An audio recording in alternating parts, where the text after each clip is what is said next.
gentlemen, dear friends, it's a pleasure and an honor as well to welcome you all to this edition of Good Morning BSN. This is the 93rd edition of Good Morning BSN. We're about to hit the 100th episode, and it's so exciting for me to be here.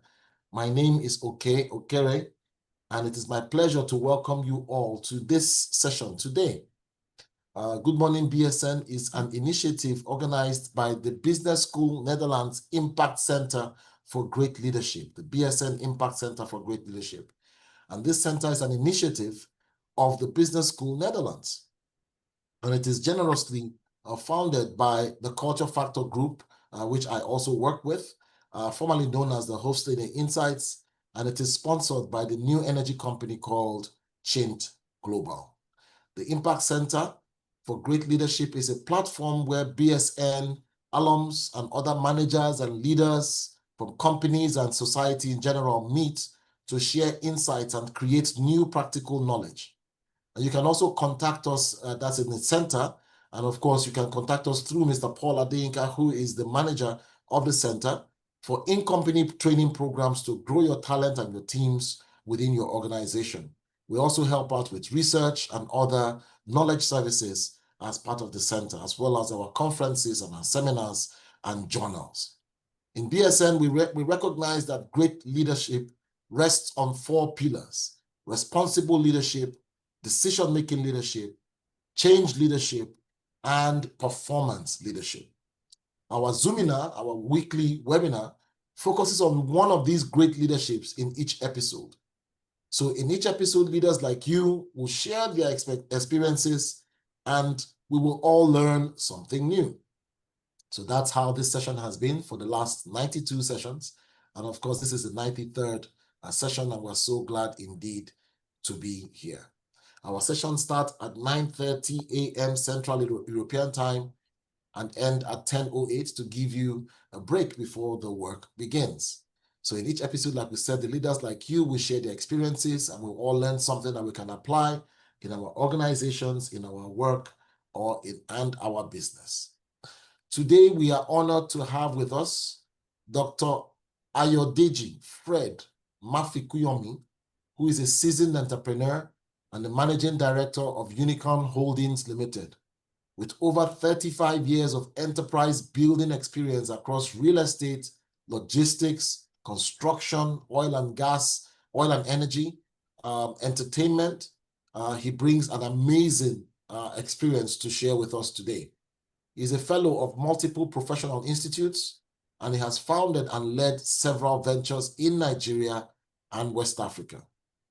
His business interests span real estate development, medical logistics, e-commerce, youth talent promotion. Dr. Mafikuyomi holds an MBA from Business School Netherlands, and he's an alumnus of the University of Pennsylvania's Corporate Governance Program. And this morning, Dr. Mafikuyomi will be talking to us about a special topic that you will hear in a bit. Likewise, we have as our reflector for today, Mr. Toyin Deinde, who is a business executive and an advisor with over 2 years of leadership experience across the beverages, biopharmaceutical, I believe I got that right, healthcare and insurance industries. As the chief executive of June Advisory & Co., he partners with leaders to drive growth through strategy, innovation, and clarity. His previous roles include the group executive at Tangerine Africa and executive director / chief operating officer at the Total Health Limited. Toyin Deinde is a certified leadership coach. He also is a proud alum of Business School Netherlands. He holds an MBA from Business School Netherlands with an executive education as well from Columbia Business School. Dr. Mafikuyomi, it's my pleasure again to welcome you today. I would like you to tell us about a framework for leadership transition in family enterprise. Over to you. Thank you, ladies and gentlemen. It's my pleasure to be invited once again. Like we all know, this topic was treated some few weeks ago, but there were initial glitches which today we have overcome, and I was asked to come back and do a representation.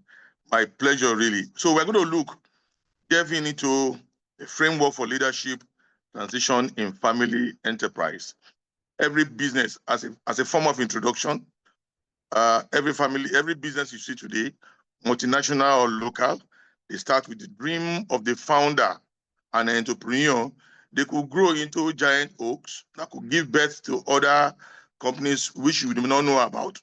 But it's a dream of one man. And every country, nations around the world strive on entrepreneurship.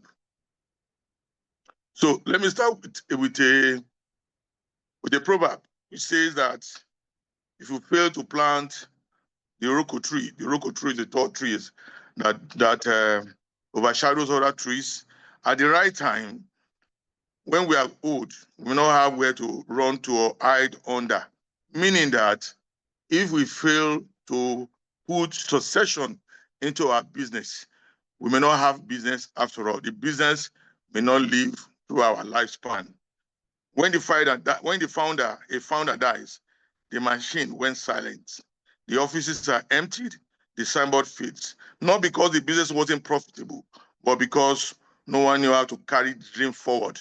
Every entrepreneur should make room for succession.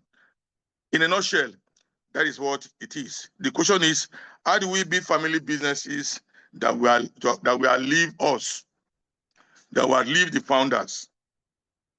Family enterprise worldwide provide in America 60% of their gross domestic product. They provide employment opportunity for close to 70%. In Europe, it's about 50%.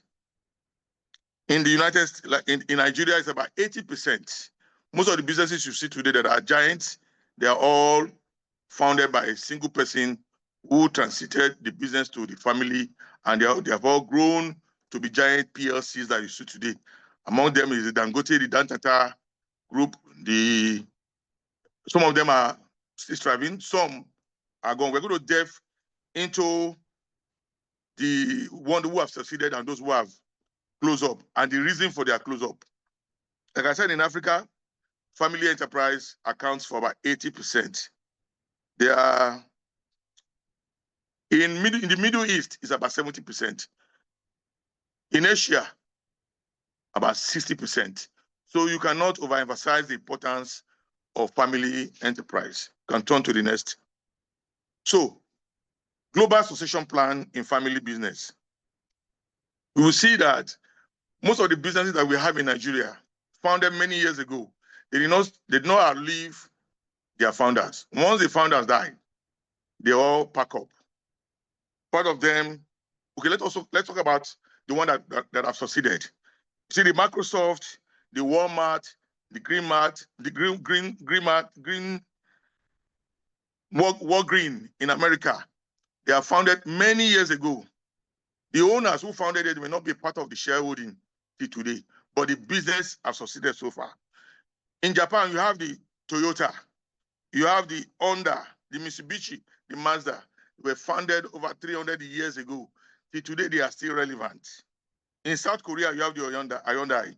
In Nigeria, you have the Olam. The Olam group have been here for decades.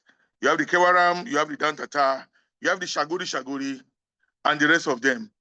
Why? They have succeeded because they did the right thing through mentorship. Now, let's look at Europe now. Why are the companies in Europe succeeded for several years?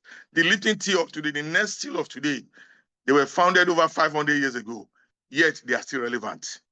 How? They put structure. So number one is structure. The BMW, the Emmys, the Heinekens, they put structure, they put governance. They train their heirs with clear roles. So when you have structures and you put the all-round heirs in all-round pegs in round holes, you find out that your business will outlive you. What is the lifespan of a man? Possibly 70 years, 3 generations. But there are businesses who have succeeded for several generations, hundreds of years. Why? Like I said, in Europe, they have structure. They put governance, they train heirs with clear rules. In Asia, it is discipline. You know, in Japan, their work ethic is discipline, discipline, discipline. You have the Tata Group in India, the Reliance, the Samsung in South Korea. They put discipline and promote based on absolute merit, mentorship. Every family business in Asia, they have their families who have been brought up to learn the ropes from the master, from the founders. Mentorship that ensures continuity. In Africa, we have culture. Oh, my children must come into my business. So you have the Adenuga of today, the Dangote of today, the Xenos, the GIG, the Shagori, the Tolaram.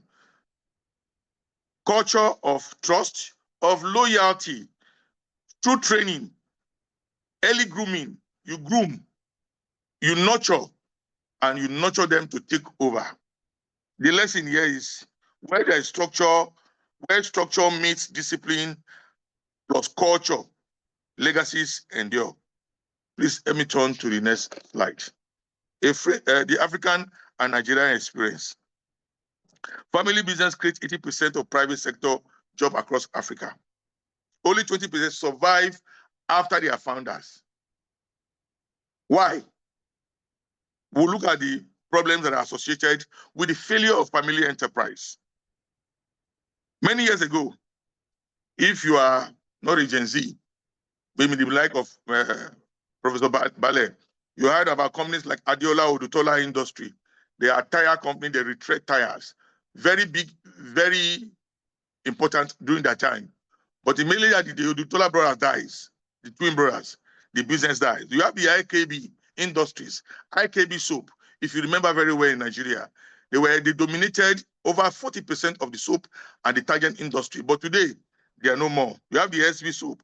You have the Abiola, the popular politician, Abiola group of company, where you have the Concord Airlines, you have the Abiola Bakery, you have the Concord Newspaper, you have the ITT. Where are the businesses today? They die after their founders. Why? Why? Why we are talking about those who have failed? Also, we recognize the enterprise of those who have succeeded. The Dangote Group came out of Dantata. Today, Dangote started as a trader. Today, it's a manufacturer into oil and gas and the rest of them. The Adenuga Group, they have strategic. Okay, let's talk about the Dangote. Dangote said he does not know how to do business, but he has a talent, identifying other talent and grooming them to put them in right positions. Today, you see the Dangotes have made strides. The biggest refineries in Africa, part of the world, in fact, in the world, is a 600,000 barrel per day refinery. With the dream of a man, he was able to solve, he's trying to solve the entire problem of a whole country. The Dangote Group came about by deliberate grooming.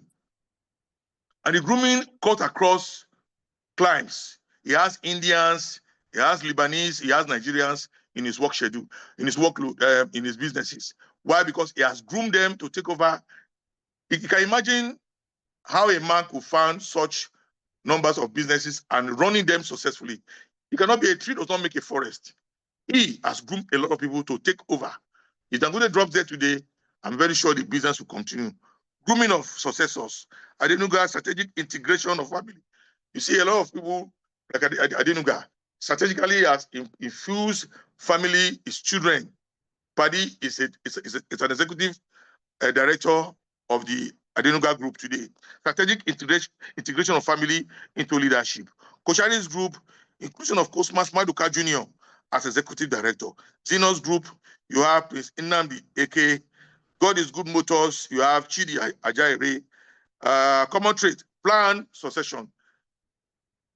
Plan succession. You are growing old, you know that one day you will drop dead. If you don't want your business to drop dead, you must make room, opportunity for others to come in. So you see their children, they come into businesses. If you check the Chinese model, you check the Lebanese model, most of these people you see, they groom their family. They train them they put them in position for the business to continue thereafter them. Please, next slide, please. The problem, many founders act as strikers, not as coaches. They don't make room for succession. They never plan for successors. Let us look at the issues. Why founders don't plan for successions? Is it a question of trust, or they don't believe in anybody to continue the business? One is founders syndrome. Founders syndrome, reluctance to delegate or mentor successors. Even when we put our children in businesses, we still monitor them. And the generations of today will not use the old format of the old founders. Most of the founders today don't know how to use the computer. They don't try to use technology to promote the business. But the new people today, you see a lot of people that they are at loggerhead. They put you in charge. Founders put their children in charge, but they don't allow them to act. So they believe that in the Old Testament of running business, even I am guilty. Sometimes I started business as an analog businessman. Today I've tried to become a digital person. Most of our mates who are in the 70s and 80s will not allow infusion of new ideas. So young people are tired and they may not want to continue. Want to do family business. They want to run their own operations. Founder syndrome, polygamy and family. In Africa today, in Nigeria, a founder is successful to a large extent. So it takes plenty wife and have plenty children. So after his death, there is rivalry. Who takes over as the MD because they don't have plan. They don't even plan to die. Therefore, they don't have plan for the business to continue after them.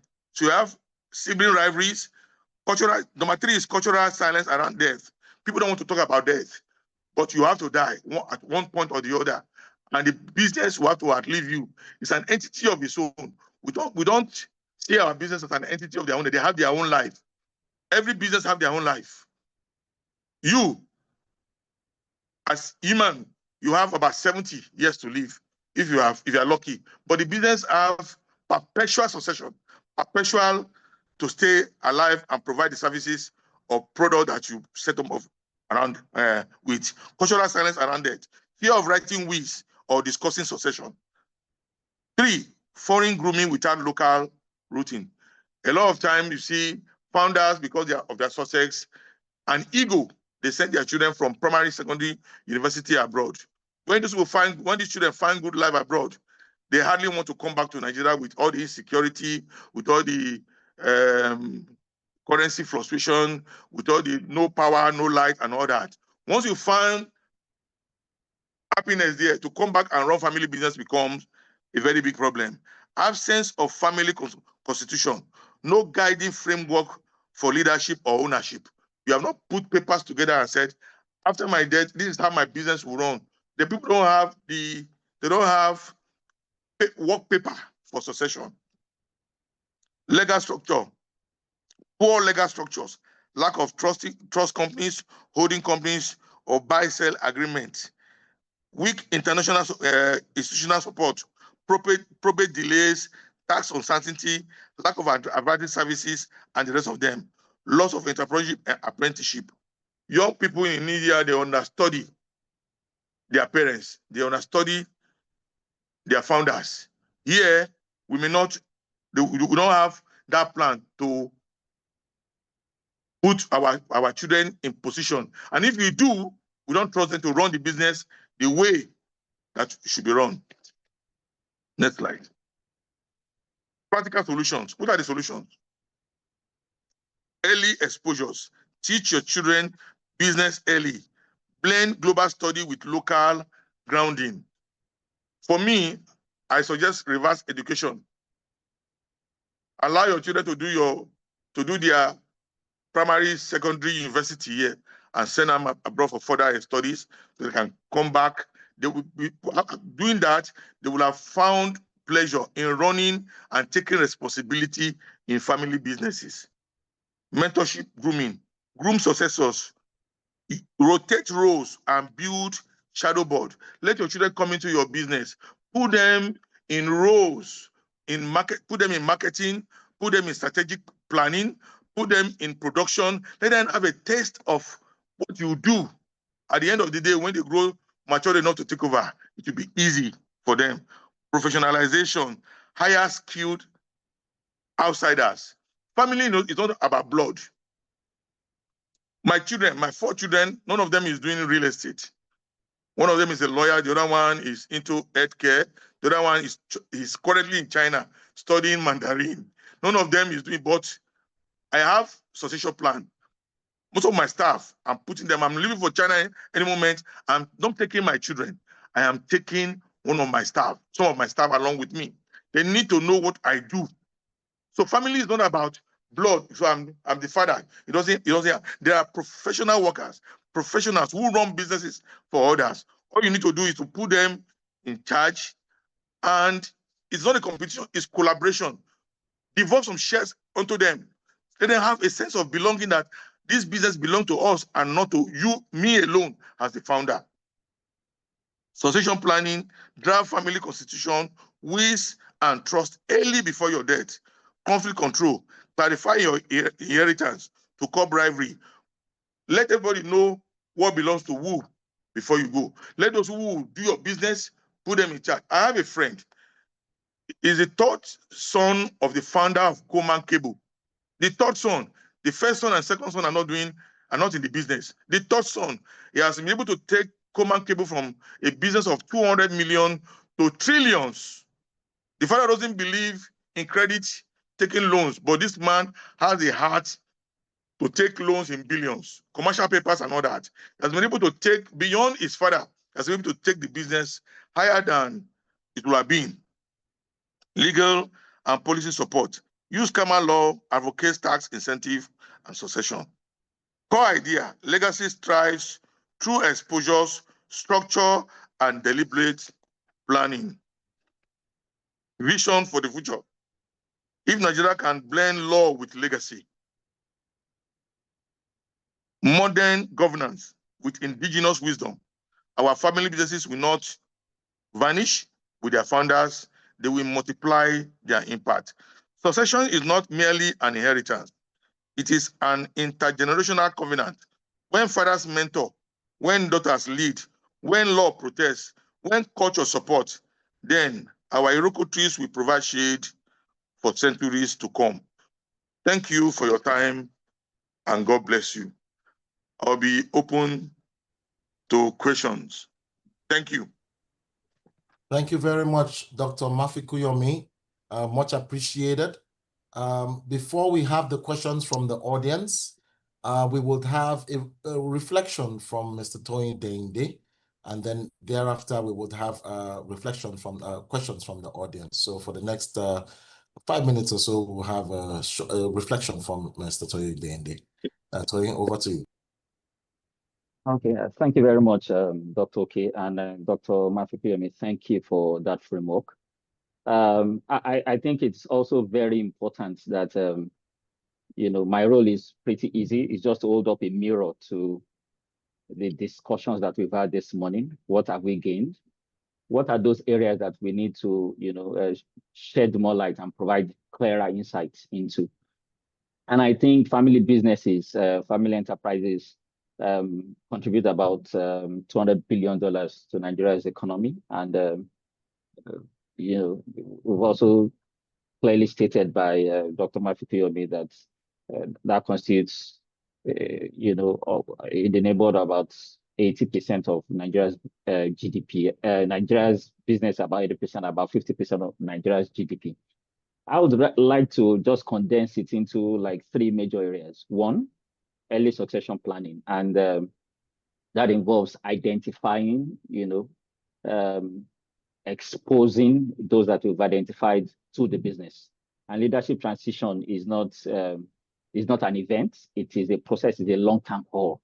And for family businesses, there is the need to balance 3 elements: interest, competence versus birthright.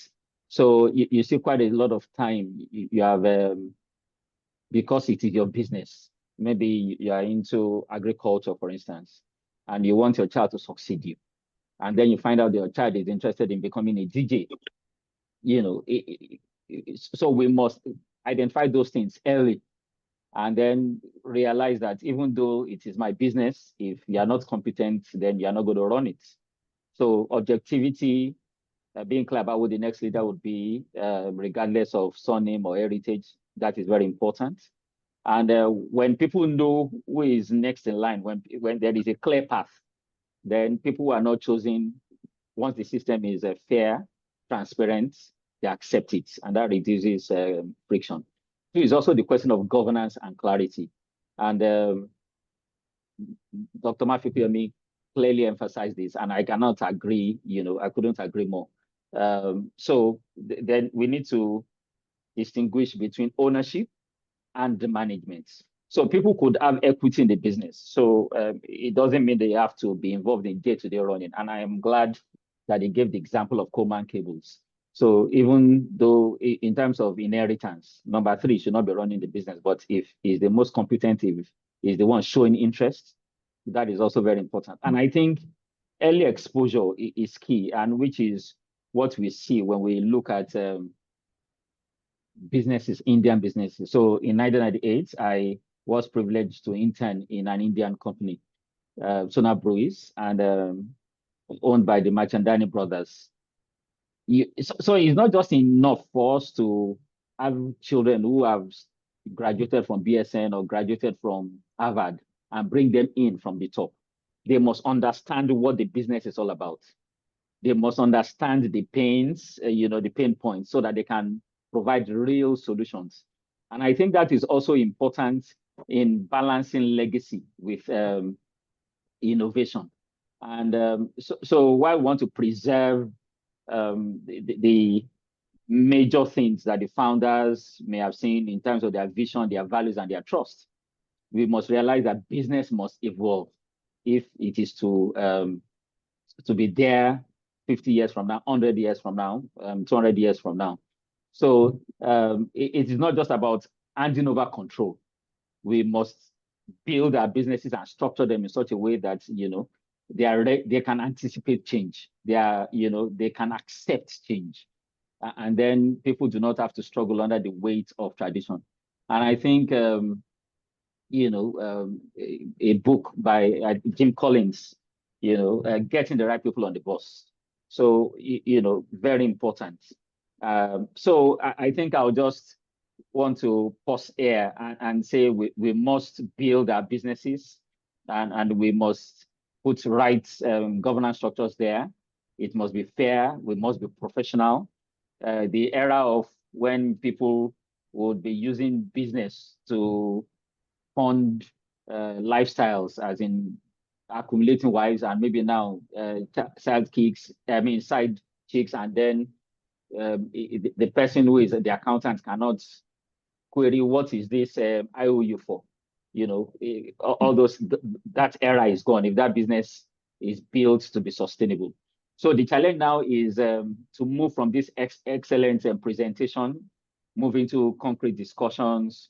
Let us document action, and then so that this framework can be applied in our own enterprises. So thank you very much for the opportunity to reflect. I look forward to the questions and insights from other participants. Thank you. Thank you so much, Toyin Deinde. Much appreciated. And like you rightly said, let's move from presentation mode now to action. What are you going to do?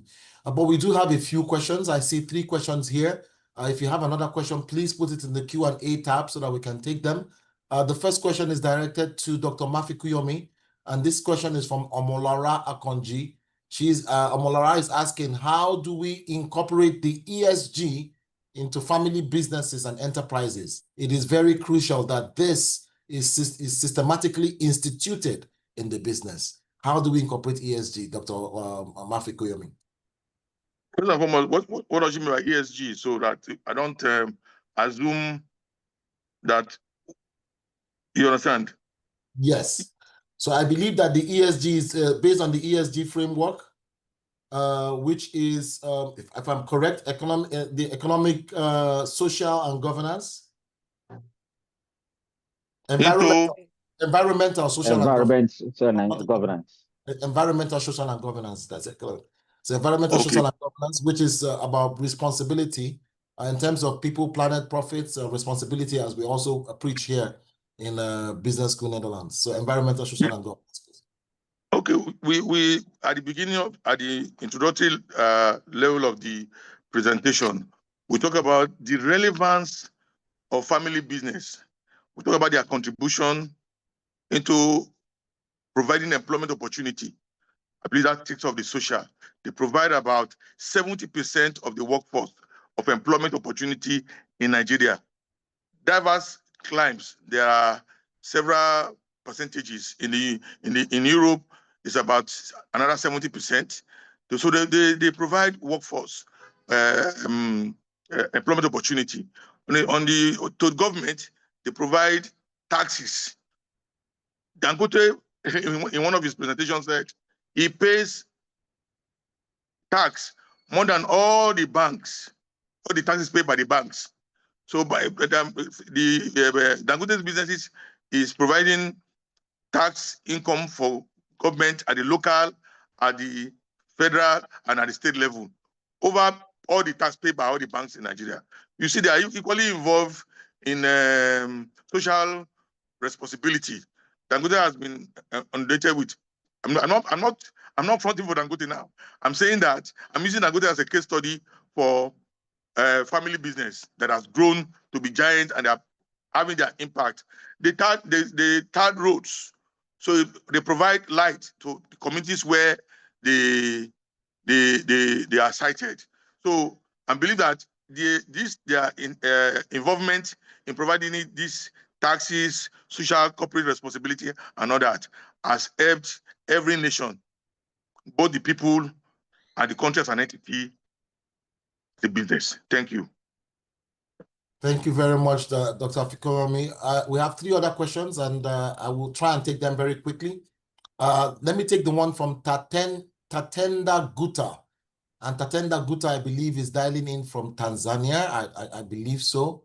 Tatenda says, isn't there a need to find clever ways to translate our African culture into meaningful business philosophy that will structure families into formidable legacy models? So he's saying that the culture of Africa, how do we combine that? Say, for example, Tanzania could not implement the Ujamaa system in the same way that it was implemented by the Afrikaners in South Africa. Afrikaners decoded the Ujamaa translations and formed the most powerful cooperative system in sub-Saharan Africa. So he's asking, how do we cleverly translate our culture, African cultures, into business philosophies? And I believe either Dr. Mafikuyomi or Mr. You can take that. Okay. I'll say that. Let me. Go ahead. Yes, you can go, Doctor. Yeah, you can take it, Dr. Mafikuyomi. Africa has a culture of running our business in the first place. For example, our Ayodeji's father, who are farmers predominantly, one of the ways they run their business is to take more wives and have male children, so that the bigger your harem and your children, the bigger your farm. It's a model. As at that time, before the advent of mechanized farming, it's a model. Even in trading, we are like the Indians. There's a particular tribe in India that I love so much, the Patel. They choose a business, a particular business, which is hotel, the hotel model. They don't go into large, big 5-star hotel. They take the motel model and they don't hire an outsider to run their motels.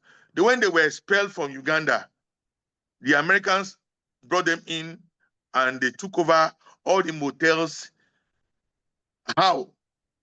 They are the ones, they are the cleaners, they are the managers, they are the restaurant, they run the restaurant and all that. It's a model. So Africa has their own model. We only have to have infusion. I don't know how the Afrikaners run their business in, is it in South Africa? I don't know how, but Africa have their own models. We have our Balogun women, Balogun who sell laces and Ankaras and all that. They run their trade, they import and they put their children, every tribe. The Indians have their model, Africans have their models, and our models are still running. The only thing is that we don't plan how our children will take over. And that is the kernel of the matter that we are treating this morning. The model that we had before, infusing technology, I think will take us to our promised land. Thank you. Thank you very much. We have two other questions, but I will have to appeal to the anonymous attendee who wrote the question in. We will take one question from Abiodun Kolapo, and Abiodun Kolapo is directing this question to Dr. Mafikuyomi. He says, thanks for the lecture. How do you create interest in family business in a disinterested child? You have a child that is not interested. How do you generate their interest? How do you fund their interest? Today's business involves competition and collaboration. You cannot, especially Gen Zs, you cannot force them to do your business. If my father is a kola trader, somebody who studied law, you ask him to man sell kola nut. Among you cannot. That's one fact we have to establish. But the business doesn't have to die. That's what I'm saying, that there are professional business managers. Maybe when they start to run the business and the business is successful, your son, your child who is not interested may come to fall in love with the business. We have seen the family of lawyers whose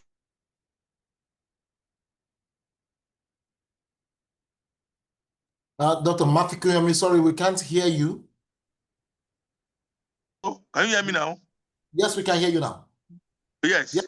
So the point I'm trying to say is that you cannot force a child who is disinterested in your business into it by force. What I'm saying is there are workers, there are staff you can recruit and devolve a share part of the business to, and they will run your business as if they are your children. The purpose, the primary purpose, and the end of the thing is that the business must not die. Once the business take the business to the next level, your son may come to realize that he has responsibility in the business and join. But family is not about blood when it comes to business. For me, family is not about blood. Business is not about blood. My son or my daughter, I could adopt children who will run business. And these adopted children are my staff whom I have trained. I am going to China and Pakistan very soon. I'm not going with my children. I'm going with the people that run the business with me. They're not my children. They're my staff. Because they have demonstrated loyalty, diligence, focus, involvement. I have adopted them as my children. So family business is not about blood. It's about interest and taking the business to the next level. Thank you. Thank you very much, Dr. Mafikuyomi. And indeed, this is where we will drop our anchor for this week. So maybe, okay. Yes. If I could just get a minute to, so talking about the ESG framework, it is important that, when we run businesses, whether it's family enterprises or otherwise, we have that mindset that we have a responsibility to run those businesses in such a way that we preserve the environment, because if the environment or the society is disintegrated, then there will be nobody to buy from us, as it were. So governance, talking about governance, putting in place, family councils or family groups to facilitate discussions and decisions, setting up advisory boards who are external people, and, not just putting in a document, clearly, clarifying who does what, responsibility among family members, and innovating in such a way that the business is there in the long term. And I think around family, around African business models, the Igbo apprentice model is one that has become documented, that is being studied in business schools around the world. I know that Professor Kinkwe is doing so much also to popularize that model. So we do have them. There are some models that have worked. And like we'll say in business school in the Netherlands, it is important that we localize. While there might be best practices internationally, but we should apply them looking at the nuances of the local environment. Thank you very much. Thank you so much, Toyin Deinde. There's one more question there, which I would like Dr. Mafikuyomi to please read and see if you can type the answer for the person who asked the question. But for the meantime, I want to thank you, Dr. Mafikuyomi and Toyin Deinde, for joining in. And next week, we will be talking about AI in modern learning, the natural intelligence dilemma, which is a topic under responsible leadership. And we will have Dr. James Olorun-Osebi and as the speaker, and Ibukun Bankole as the reflector. I want to thank everybody for coming and joining and making today an excellent session. Thank you, Dr. Mafikuyomi. Thank you, Mr. Toyin Deinde. And for the audience, thank you for being a lovely audience with your participation and the questions. And for Team BSN, thank you so much for making this happen consistently for the 93rd edition. And of course, we're going for the 94th edition next week. And to our corporate partners, the Culture Factor Group, Change Global, thank you very much. And to everybody, have a wonderful day. Have an amazing Tuesday. Good morning, BSN. See you next week.